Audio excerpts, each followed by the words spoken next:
ഇവിടെ ബ്രഹ്മാവിനെ പറ്റി ഒരു അമളിയെ പറ്റി പറഞ്ഞു. ഇപ്പൊ ഇത് രണ്ടാമത്തെ ഒരു വിഷമം കേട്ടോ. എന്താ ഉണ്ടായിന്ന് വെച്ച് കഴിഞ്ഞാൽ ഇതൊരു അഹങ്കാരത്തിന്റെ ഭാഗം തന്നെ. ഒരിക്കൽ നമ്മുടെ ബ്രഹ്മാവ് ഈ പറയുന്ന പോലെ എല്ലാവരും ഭയങ്കരമായിട്ട് പറയുകയാണ്. ബ്രഹ്മാവിന്റെ അടുത്ത് വന്നിട്ടാണെങ്കിലും നാടാകെ പാട്ടാണ്. എന്ത് നമ്മുടെ കൃഷ്ണന്റെ ലീലകള്, വൃന്ദാവനത്തിലെ ലീലകള്, എന്താ അവിടത്തെ ലീല, എന്താ കാണിക്കണം അവിടെ, എന്താ വികൃതി, ഭഗവാനാണോ തോന്നില്ല എന്നൊക്കെ പറഞ്ഞ് എല്ലാവരും പറയുന്നത് കേട്ടപ്പം നമ്മുടെ ബ്രഹ്മാവിന് ഒരു ആഗ്രഹം, എന്നാ ഞാനൊന്ന് പോയിട്ട് കാണട്ടെ ഭഗവാന്റെ ലീലകൾ. ആരെങ്കിലും മ്യൂട്ട് ചെയ്ത് അൺമ്യൂട്ട് ആക്കരുത് കേട്ടോ, എല്ലാരും മ്യൂട്ടിലിരുന്നോളൂ, ഇല്ലെങ്കിൽ കേക്കില്ല ശരിക്കും. അപ്പൊ ബ്രഹ്മാവിനും ഒന്ന് കാണാൻ ആഗ്രഹം. അങ്ങനെ ബ്രഹ്മാവ് എന്ത് ചെയ്തു, നേരെ വൃന്ദാവനത്തിലേക്ക് വെച്ച് പിടിച്ചു. വൃന്ദാവനത്തിൽ പോയി നോക്കുമ്പോഴേ ഇതൊക്കെ ഇങ്ങനത്തെ കാഴ്ചകളാ കാണുന്നത്. കണ്ടോ കാഴ്ചകൾ ഓരോന്ന്.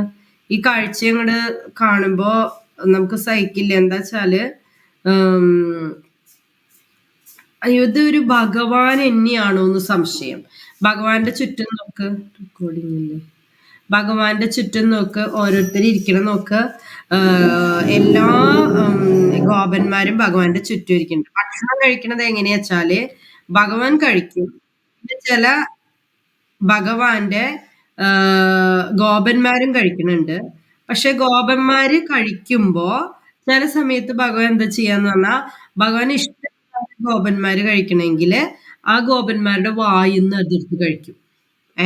വായിന്ന് പോയിട്ട് അതെടുത്ത് കഴിക്കും.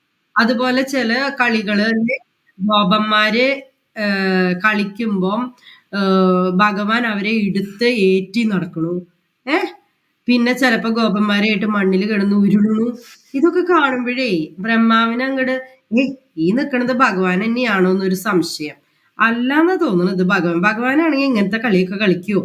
ഭഗവാൻ എന്ന് പറഞ്ഞാൽ ഈ ലോകം മുഴുവൻ നിയന്ത്രിക്കുന്ന ആളല്ലേ. അപ്പൊ അങ്ങനെ ഒരാൾക്ക് ഇതൊക്കെ ചെയ്യാൻ പറ്റുമോ? ഒരു സംശയം. ഇങ്ങനെയൊക്കെ ചെയ്യാൻ പറ്റുമോ എന്നൊരു സംശയം. ഇപ്പൊ ഒരിക്കലും ഇത് ഭഗവാനാവാൻ വഴിയില്ല. ഭഗവാന്റെ ഒരു ലക്ഷണവും കാണുന്നില്ല. ഇതൊരു സാധാരണ ചെറിയ കുട്ടിയുടെ പോലെ ഉള്ള കുട്ടികളുടെ കൂടെ നല്ല സുഖമായിട്ട് കളിച്ചിറങ്ങുന്ന ഒരു പാവം ചെറിയ കുട്ടി, എന്തൊരു ദിവ്യശക്തിയുള്ള കുട്ടി. അങ്ങനെ തോന്നുന്നത് ആർക്ക്? നമ്മുടെ ബ്രഹ്മാവിനെ. അപ്പൊ ബ്രഹ്മാവ് എന്ത് ചെയ്തു എന്ന് വെച്ച് കഴിഞ്ഞാല്, ഒരു കാര്യം ചെയ്യാം, ഒന്ന് പരീക്ഷിച്ചു നോക്കാം, ഭഗവാൻ ഒന്ന് പരീക്ഷിച്ചു നോക്കാം. അതിനുവേണ്ടി എന്ത് ചെയ്തു, അവിടെ ഉണ്ടായിരുന്ന ഗോപന്മാരെയും പിന്നെ പശുക്കളെയും എല്ലാം ഭഗവാൻ കാണാതെ എല്ലാവരെയും കൂടി അങ്ങോട്ട് ഒളിപ്പിക്കും. ഒരു സ്ഥലത്ത് കൊണ്ടുപോയിട്ട് ഒളിപ്പിക്കും ഇവരെല്ലാരെയും, പശുക്കളെ ആയാലും ഗോപന്മാരെ ആയാലും. ഇനി ഭഗവാൻ എന്താ ചെയ്യാൻ പോണത്, ഇനി കൃഷ്ണൻ എന്താ ചെയ്യാൻ പോണെന്ന് നോക്കട്ടെ വെച്ചിട്ട് കൊണ്ട് ഒളിപ്പിക്കുകയാണ്. അപ്പോ നമുക്കറിയാലേ, നമ്മുടെ മാത്രല്ല ബ്രഹ്മാവ് തൊട്ട് എല്ലാവരുടെ എല്ലാ ജീവജാലങ്ങളുടെയും ഹൃദയത്തിൽ ആരിയ്ക്കുന്നുണ്ട്? ഭഗവാൻ പരമാത്മ രൂപത്തിൽ ഇരിക്കുന്നുണ്ട്. അപ്പൊ നമ്മൾ എന്ത് ചെയ്താലും അത് ആരറിയും? ഒരു ചെറിയ കാര്യം ചിന്തിച്ചാലടക്കം അത് തൊട്ടടുത്തിരുന്ന് ഭഗവാൻ അറിയണുണ്ട്. അപ്പൊ ഈ ബ്രഹ്മാവ് ചെയ്ത കാര്യങ്ങളൊക്കെ ഭഗവാൻ എപ്പോഴേ അറിഞ്ഞിണ്ടാവും. ഭഗവാൻ എന്താ ചെയ്തെന്നറിയോ? ഭഗവാൻ എത്ര വലുതാന്ന് അപ്പൊ മനസ്സിലാവും. ഭഗവാൻ സ്വയം അങ്ങട് വിസ്തരിക്കും, അങ്ങട് വികസിക്കും. ആരാണ് മ്യൂട്ട് ഓൺ ആക്കിയിട്ടുള്ളത്? ഭഗവാൻ സ്വയം അങ്ങട് വിസ്തരിച്ചിട്ട് എത്ര ഗോപന്മാരെ ഒളിപ്പിച്ചോ അത്രയും ഗോപന്മാരും അത്രയും പശുക്കളും ഒക്കെ ഇങ്ങോട്ട് ആയിട്ട് അങ്ങോട്ട് മാറും. അപ്പൊ ആകെ അത്ഭുതമായിട്ട് അല്ല ബ്രഹ്മാവ് അത് കുട്ടികളായിട്ട് ഒളിപ്പിച്ച അങ്ങനെ പോയി ആ കഥ. അപ്പൊ ഇവിടെ എന്താ സംഭവിക്കണമെന്ന് വെച്ച് കഴിഞ്ഞാല്, ഭഗവാൻ തന്നെയല്ലേ ഇവരെല്ലാവരുമായിട്ട് എക്സ്പാൻഡ് ചെയ്തത്. ഭഗവാൻ തന്നെയാണ് എല്ലാ ഗോപന്മാരും അതുപോലെ എല്ലാ പശുക്കുട്ടിയും പശുക്കിടാങ്ങളും ഒക്കെ വലിയ പശുക്കളും ഒക്കെ ആയിട്ട് എക്സ്പാൻഡ് ചെയ്തത് അല്ലെങ്കിൽ വികസിച്ചത് ഭഗവാൻ തന്നെയാണ്. അപ്പൊ എന്താ പ്രത്യേകത എന്ന് വെച്ച് കഴിഞ്ഞാല്, ഈ പശുക്കുട്ടിക്ക് പശുവിനോട് സാധാരണയിൽ കൂടുതൽ സ്നേഹം, അതുപോലെ തന്നെ വീട്ടിലെത്തിയ ഗോപന്മാരോട് അവരുടെ അമ്മമാർക്ക് എന്തെന്നില്ലാത്ത വളരെയധികം ഇഷ്ടം. സാധാരണ തോന്നുന്ന ഒരു ഇഷ്ടമല്ല, അതിനേക്കാൾ അപ്പുറമായിട്ടുള്ള ഒരു ഇഷ്ടം. കാരണം എന്താ, ഇത് ഭഗവാനാണേ. ആ ഭഗവാനെയാണ് ഈ സ്നേഹിച്ചുകൊണ്ടിരിക്കുന്നത്. ഡയറക്റ്റ് ഭഗവാൻ തന്നെയാണ് ഇതെല്ലാം. ഇവരെല്ലാം ഭഗവാനായിട്ട് അങ്ങോട്ട് വിസ്തരിക്കുക ചെയ്തത്. അതുപോലെ തന്നെ ഓരോ വീട്ടിലും, ഓരോ ഗോപന്മാരുടെ വീട്ടിലും ഗോപികമാരുടെ വീട്ടിലും ഇപ്പോഴും സന്തോഷാണ്. ഏത് സമയം മുന്നേ ഉണ്ടായിരുന്ന ആ കുട്ടികൾ ഉണ്ടായിരുന്നപ്പോൾ ഉള്ള കുസൃതിയും ഇതൊന്നും അല്ല അവിടെ. അവിടെ പരമാനന്ദത്തിലാണ്. അമ്മയായാലും പശുക്കിടാങ്ങളാണെങ്കിലും വീട്ടിലുള്ള വേറെ ആരാണെങ്കിലും വളരെ സന്തോഷത്തിലാണ്. കാരണം ഭഗവാൻ തന്നെയല്ലേ അവരുടെ അടുത്ത് വിസ്തരിച്ചിരിക്കുന്നത്. ഈ ഗോപന്മാരെയൊക്കെ ഒളിപ്പിച്ച കാരണം ഭഗവാൻ തന്നെ സ്വയം വിസ്തരിച്ചിരിക്കുകയാണ്. അപ്പൊ ഒരു വർഷക്കാലത്തോളം ഏകദേശം ഇതിങ്ങനെ തുടർന്നുകൊണ്ടേയിരുന്നു. അപ്പൊ ബ്രഹ്മാവിന് ഇവിടെ എന്തപ്പോ നടക്കണെന്ന് അറിയാൻ വേണ്ടി വന്നു നോക്കുമ്പോണ്ട് ബ്രഹ്മാവ് ഒളിപ്പിച്ച ഗോപന്മാരും ഗോപികമാരും ഒക്കെ ഇവിടെ നിൽക്കണു. അപ്പോ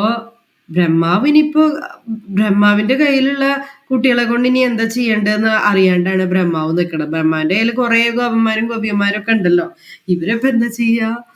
അപ്പോ ബ്രഹ്മാവിന് സത്യത്തിൽ എല്ലാം മനസ്സിലായി. കാരണം എന്താണ്, ബ്രഹ്മാവ് ഇങ്ങനെ കട്ടെടുത്ത് കൊണ്ടുപോയിട്ട് ഒന്നും കാര്യമില്ല, ഭഗവാന് ചെയ്യാൻ പറ്റാത്തതായിട്ട് ഒന്നുമില്ല എന്നുള്ളത് ബ്രഹ്മാവിനെ വീണ്ടും ബോധ്യപ്പെട്ടു. ഇന്നലെ ബ്രഹ്മാവ് ഞാനേ ഉള്ളൂ എന്ന് പറഞ്ഞിട്ട് അഹങ്കരിച്ച് നടക്കായിരുന്നു. ക്രിയേഷൻ എനിക്ക് മാത്രമാണ്, സൃഷ്ടി അറിയുള്ളൂ എന്ന് പറഞ്ഞിട്ടായിരുന്നു ഇന്നലെ അഹങ്കാരം. ഇന്നിത് ഭഗവാനല്ലാന്ന് അങ്ങോട്ട് തോന്നുകയാണേ. ഒരു കാര്യം നിങ്ങൾ മനസ്സിലാക്കണം, ബ്രഹ്മാവ് എന്ന് പറഞ്ഞു കഴിഞ്ഞാൽ ഭഗവാന്റെ ഏറ്റവും വലിയ ഒരു ഭക്തനാണ്. ആ ഭക്തന് നൽകിയ സ്ഥാനമാണ് ബ്രഹ്മാവ്. അത്രയും വലിയ ഭക്തനടക്കം ഭഗവാനെ കാണുമ്പോൾ തെറ്റിദ്ധരിച്ചു പോവുകയാണ്. അപ്പൊ നമ്മുടെ അവസ്ഥ പറയേണ്ടതില്ലല്ലോ. നമ്മൾ ഇങ്ങനെ തെറ്റിദ്ധരിച്ചത്, ഇങ്ങനെ ഒരു ഭഗവാൻ ഉണ്ടോ, ഇതിപ്പോ ശരിക്കുള്ള കാര്യമാണോ, ആരെങ്കിലും ഒക്കെ എഴുതിച്ച ബുക്കാണോ, ഭഗവാൻ ഉള്ളതൊക്കെ തന്നെയാണോ എന്നുള്ള ചിന്ത നമുക്ക് എന്തായാലും വരും. കാരണം എന്താന്ന് വെച്ച് കഴിഞ്ഞാല് ഏറ്റവും വിശിഷ്ടനായ ഒരു വ്യക്തിയായ ബ്രഹ്മാവിന് ഇങ്ങനെ തോന്നാമെങ്കിൽ നമുക്കും തോന്നിക്കൂടെ? നമ്മളെ ഏറ്റവും താഴെയുള്ള ആൾക്കാരാണ് അല്ലെ, നമ്മുടെ ഭൂവർലോകം എവിടെയൊക്കെ എടുക്കണം നമുക്കറിയാം, ഭൂമി എവിടെയൊക്കെ എടുക്കണം എന്നുള്ളത്. അപ്പൊ മാത്രമല്ല അവരുടെ അത്ര മഹനീയമായ ഭക്തിയൊന്നും നമുക്കില്ല. അപ്പൊ നമുക്ക് സ്വാഭാവികമായി തോന്നാം. പക്ഷെ ഭഗവാൻ അത് വിശ്വസിപ്പിക്കാൻ വേണ്ടിയാണ് ഇങ്ങനെ ഒരു ലീല ചെയ്തത്. ഭഗവാനെ കൊണ്ട് ചെയ്യാൻ കഴിയാത്തതായിട്ട് ഒന്നുമില്ല എന്നുള്ളത് ഈ ലീലയിലൂടെ ഭഗവാൻ തെളിയിച്ചു കൊടുത്തു. ആർക്ക്? നമ്മുടെ ബ്രഹ്മാവിനെ. അപ്പൊ ബ്രഹ്മാവ് കാൽക്കൽ വീണ് ഒരുപാട് കരയും വിഷമിക്കുകയും ഒക്കെ ചെയ്തു.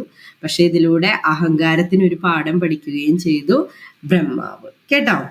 പിന്നെ ബ്രഹ്മാവ് എന്താണ് ആഗ്രഹിച്ചത് എന്ന് വെച്ച് കഴിഞ്ഞാല് ഈ സ്നേഹവും ഗോപന്മാരുടെയും ഗോപികമാരുടെയും ഭഗവാനും തമ്മിലുള്ള സ്നേഹമൊക്കെ കണ്ടപ്പോ ആകെ മനസ്സ് നിറഞ്ഞു പോയി ബ്രഹ്മാവിന്റെ. അപ്പൊ ബ്രഹ്മാവ് എന്താ പ്രാർത്ഥിക്കണമെന്നറിയൂ? വൃന്ദാവനത്തിൽ ഒരു പുല്ലായിട്ട് ഞാൻ ജനിക്കണം എന്നില്ല. അത് എനിക്കൊരു അഹങ്കാരാണ്, ഞാൻ അങ്ങനെ ആഗ്രഹിക്കണം. കാരണം എനിക്ക് അത്രയും വലിയ ക്വാളിഫിക്കേഷൻ ഒന്നും ഇല്ല. അപ്പൊ വൃന്ദാവനത്തിൽ ഒരു പുല്ലായി ജനിക്കണേന്ന് ഞാൻ പ്രാർത്ഥിക്കുന്നതിന് അർത്ഥമില്ല. ഞാൻ ആ വലിയ ലെവലിലല്ല ഉള്ളത്.